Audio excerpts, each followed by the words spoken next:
Hi guys, welcome to the new video. It's me, teacher Romeo Balança, and today I'm gonna teach you a new vocabulary. Well, tu sabes perguntar para alguém: estás chateado comigo? Estás chateada comigo?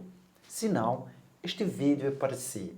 Em inglês, para perguntar para alguém se está ou não chateado consigo, é da seguinte maneira: Are you mad at me? Are you mad at me? Assim se pergunta em inglês. Estás chateado comigo? Estás chateada comigo? Are you mad at me? If not, please, don't forget, give your thumbs up, follow me, drop a comment, and share this video. We are together.